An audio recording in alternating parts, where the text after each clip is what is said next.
Sup nerds, I'm Tom. I'm Wes. And today we're talking about what I believe is like the 10th version of King of Tokyo. Something like that, yeah.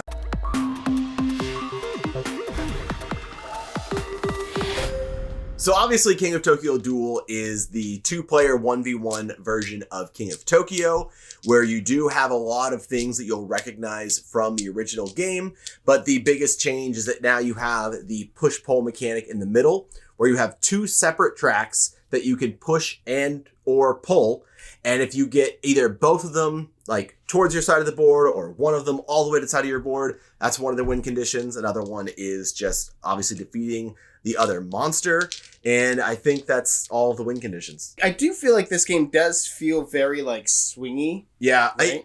I feel like oftentimes it'll end up where like I'm pulling one and you're pulling the other, and it's a race to see who can get that one to my side first. But depending on, because you move it by rolling your dice like you do in regular King of Tokyo, and you need to get 3 of that icon to move it one, and then every additional icon moves it again. Just like in regular King of Tokyo with the victory point things. Yeah.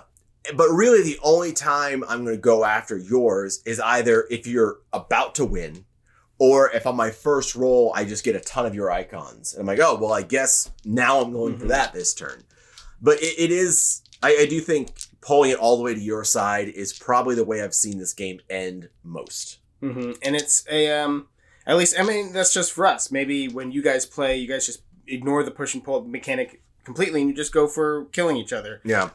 Which is kind of cool that, you know, whenever there's multiple win conditions, people tend to have different views, different like, what are you talking about? This is the strong thing. And then depending on how your group plays, like we play really aggressively. We just want to punch each other in the face, where we play trying to get the balance. The other really cool thing it adds is all of the cards you can buy have the icons on them where you add these tokens to the board or move the tokens around.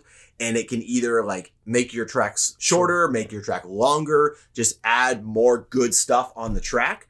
But also, you just add it to the track. It's not your token. So if Tom puts this token on the board that gets him like health and extra attack as he lands on those spaces, if I then move it back and I land on those spaces, I get the benefit too. So the board kind of, I guess the tracks kind of evolve as the game goes on and can add, you know, benefits and negatives that can affect both sides of the board. And there are aspects to this game that I really like that I think should be implemented into regular King of Tokyo if they aren't in any of the other versions. I haven't played Origins in a bit. I don't remember if they had any of these, but things like if you don't buy a card, you'll just get an energy, right? So to push you into this direction a bit more. There are ways to get these tokens for extra dice that you can spend on your turn.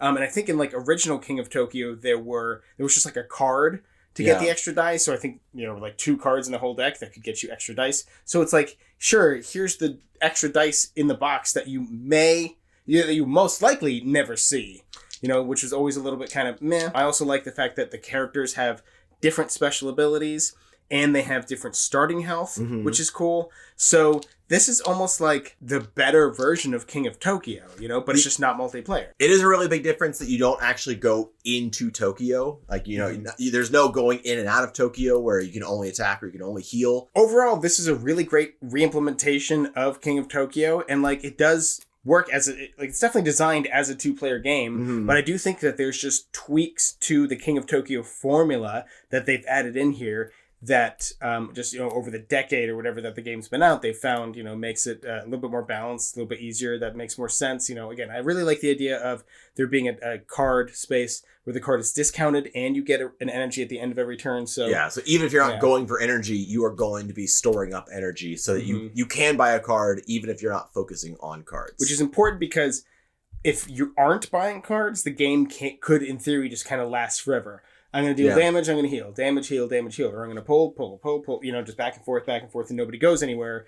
So it kind of pushes you to go get the cards. I will say, I feel like typically 2-player dual versions of games are shorter than even just playing the regular game with only 2 players, if it can even play that way. Which I like, especially for this level of game. Like these lighter games, I don't want to play King of Tokyo for an hour straight. I want it to be like a quick, like almost filler plus game, which this definitely fits into. And it says 20 minutes, which is pretty accurate. Again, as long as you are aren't playing where you're just, I'm going to attack, I'm going to heal, I'm going to attack, I'm going to heal. You know, or like, I'm going to pull the star my way. I'm going to pull the star back my way. Well, I'm going to pull the star back my way again. Yeah. Like, theoretically, every game could take 5 hours if you're just being dumb. So, if you guys want to get a copy of King of Tokyo Duel, there will be a link down there in the description box below where you can click on it, and then it'll take you probably to Amazon, and that way you can buy one. Down there's also going to be a link for Game Toppers. They are the sponsor for Neverboard Gaming. It's what we're filming on right here. We actually take the play mats all the time. We'll take them to our game nights if they're happening, you know, at, I go into the basement of a church in Houston a lot, and I'll bring my game mat just, you know, because they're so portable. You have like a little strappy strap. I can wear it like a backpack and bring it in. They're definitely great. You got to check them out. And either way, make sure you subscribe to our channel so you never be bored.